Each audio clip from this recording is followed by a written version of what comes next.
This is BJ Lawson, and today we're taking the pulse of electoral politics in North Carolina with Professor Michael Munger. Dr. Munger, thank you very much for joining us. Dr. Munger is chairman of the Political Science Department at Duke University, as well as a candidate for governor here in North Carolina. How did you get involved in running for office?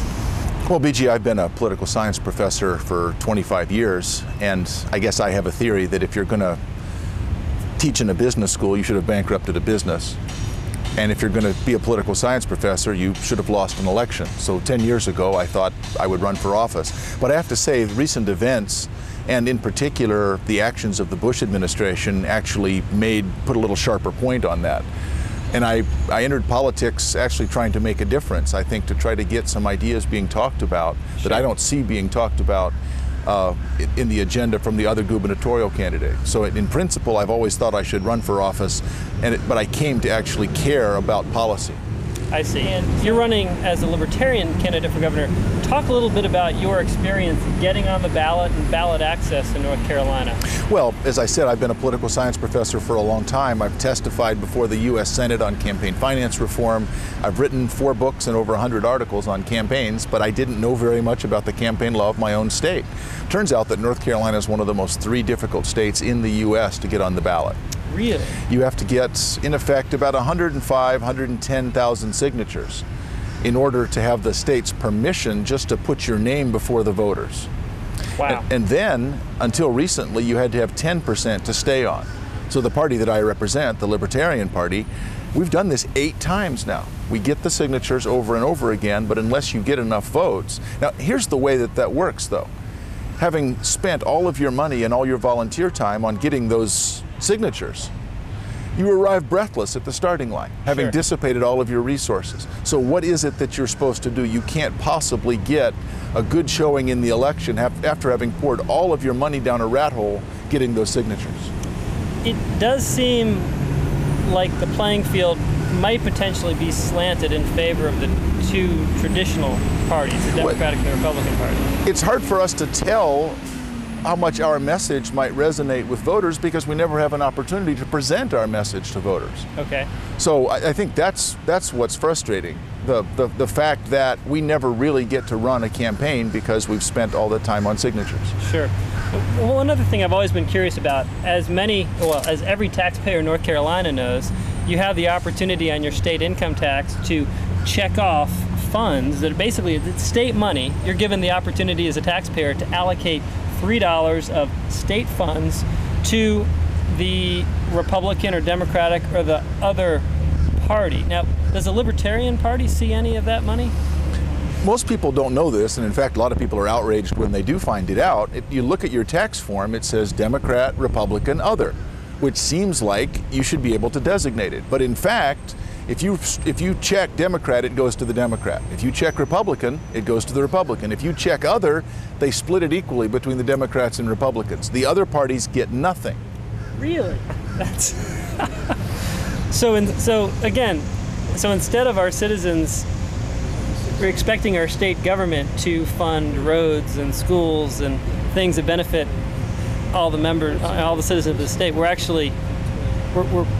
giving money to political parties, to 2 political parties. Well, I guess I have a bigger question than that, BJ, and I'd be interested in any of the viewers' questions on this. I'd be interested in what your viewers think.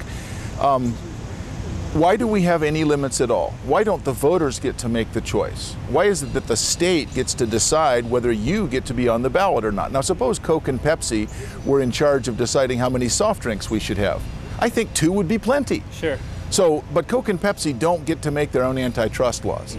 The Democrats and Republicans in our state do get to decide whether some other party gets to be on the ballot. It's a conflict of interest. It's not right, and voters ought to protest. Indeed, indeed. Well, and I think a lot of people, when they realize that political parties themselves, you would think that a political party, and I'd always thought that political parties survived and prospered based upon their ability to connect with the electorate and to get voluntary contributions for the electorate. And I grew up in the state of Florida, which doesn't have a state income tax. Are you aware of to what extent different states have this system of taxpayers funding the 2 dominant parties? Are we unique in that regard? We're not unique, but we're more egregious for taxpayers not only funding the state-sponsored parties, but preventing other parties from being in. If you compare to South Carolina, for example, that bastion of liberality. Sure. In order to get on the ballot in South Carolina, you only have to have 10,000 signatures. And in order to stay on the ballot, you don't have to do anything except have one candidate run from your party for statewide office. Not even your own mama has to vote for you. All you have to do is be on the ballot. Well, South Carolina has never had more than 4 parties. They don't have a problem with cluttered ballots. And I have to say that the state of North Carolina, I've participated in a couple of legal suits, the state of North Carolina actually makes this argument with a straight face. They want to avoid ballot clutter. Why do we have limits on other parties? They want to avoid ballot clutter. BJ, I was at the Kroger the other day in the cereal aisle, and I walked down the cereal aisle and there were no corpses. No one had died being overwhelmed by the hundreds of different choices between Post Toasties and Kellogg's Corn Flakes. All those, they go, they find the one they want, and they pick it out. Yep. I'm convinced that the ballot box, that the booth where people vote, would also not have corpses in it. They would manage to figure out 3 or 4 different choices. Sure. The state thinks voters are stupid. I just think voters are apathetic. They don't say, I want to make the choice, I don't want to have the state make it. So, Professor Munger, from a citizen's perspective, when we see things happening that just from a common sense perspective don't make sense, what do you see as a potential to get people engaged in thinking about these issues and really starting to ask tough questions of our government? BJ, I often hear the common sense objection, and the mistake people are making is they're making an assumption that government officials have the citizens' best welfare at heart. I see. There's no reason to believe that. Now, that's not to say that people that work for government are bad people. But if I work for a private company, then I have certain incentives and things that I get rewarded for. That I do that out of self-interest. There's not some moral transubstantiation that takes place when you go to work for the government. You don't become an altruist. You still are interested in advancement, in doing the things that you get rewarded for. And the things that I get rewarded for, if I work for the EPA or if I work for a state regulatory agency, is increasing the number of things that I regulate. Suppose I really believe that this is important. Sure. I think I'm doing something that helps people. But in fact, what I'm doing is something that advances the interest of my own agency. So some adults have to be there. Those are called voters, and they're watching Survivor New Jersey, rather than going to the polls and doing what needs to be done. Indeed. So indeed, when you have a system that rewards people by giving them a bigger budget, more employees, more authority, it does seem that that would tend to feed on itself and encourage government just to grow. Wouldn't it be surprising if that weren't true? So the things that we use to analyze private markets are the same things that we have to analyze the actions of government. They're no different. People are no worse, but they're no better.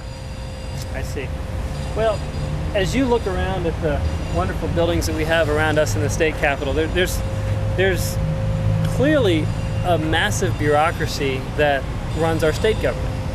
Are there things that you would like to see changed in terms of the accountability and the transparency of what happens in the buildings around us here in North Carolina? The most obvious one is we need to decrease the size of the education bureaucracy for 2 reasons. One, we spend too much money on people who are not in the classroom. The other is there are too many restrictions and imperatives and too much wasteful paperwork for teachers all over the state who really care about students but don't get to teach because they're doing something that a bureaucrat said that they had to do. And you can tell that story over and over again. It's not just true in education, it's true in policies that regulate the environment, in policies that regulate commerce, in building practices. In so many ways, the state stands in the way of progress and prosperity rather than fostering it. I want a government that fosters prosperity, that says, how can we make sure that there's an orderly process by which we grow the economy, we create jobs, and the way to do that is pretty obvious. We know how to do it. We know how to create jobs. There's 3 things. We need to have a good education system, both at the primary level, secondary level, and community colleges. We need to have a system of low regulation and low taxes for business. And the third thing is we need to have a road communication infrastructure system that makes it possible to do business. All of the corporate welfare things that we do, offering incentives, that's just creating those BSOs again. Gotcha. So that was